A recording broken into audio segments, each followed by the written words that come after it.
this right here is my 540i. Right now I'm in the process of changing the stock radiator. Stock radiators always give issues with leaks and stuff like that, so I wanted to get that out of the way and got myself just a regular eBay rad aluminum. I'll make a video soon on how to change that, but let's get to the install. So this is how the radiator comes unboxed. If you can notice, the bleeder is different from the stock one. It's like a hand tightened steel cap instead of the plastic catch can. Like I'll show you. On the stock expansion tank, it has one of these plastic screws. They usually go bad on my E36. When you use like Phillips head or whatever, take that out. Those plastic screws go bad pretty fast, so you end up not having a nice stable bleeder. So I guess this is why they make the bleeder screw and the drain the same way.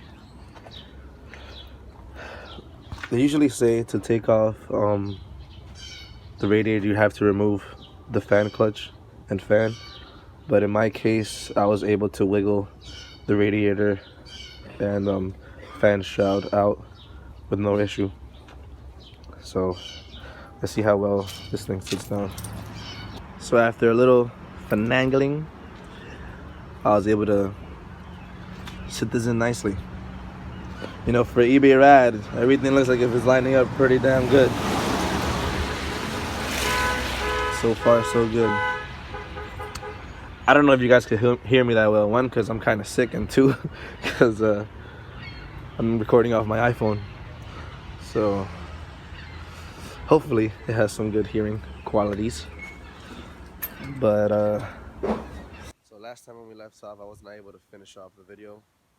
My camera died, and yeah.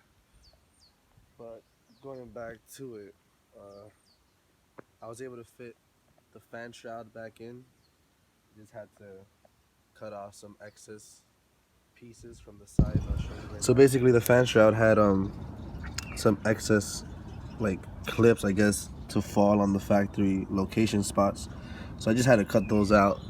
I just used my pliers to crack them because the plastic is kind of brittle.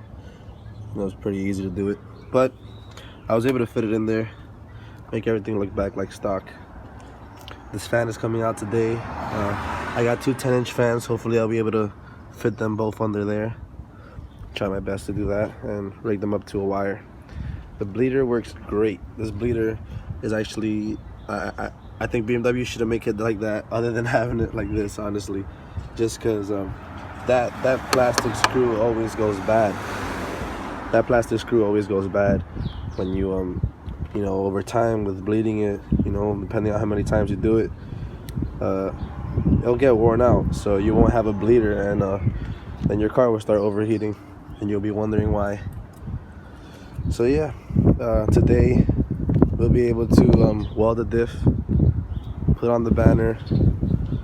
I'm going to be taking out this steering wheel, throwing on my sparkle, and next week hopefully I'll be able to throw on my NRGs in this. So we're basically making a 540 drift taxi, and that is going to be pretty fun. So stick with me and follow the channel, subscribe. I'll put my Instagram on the description below, and yeah, I'll see you guys soon.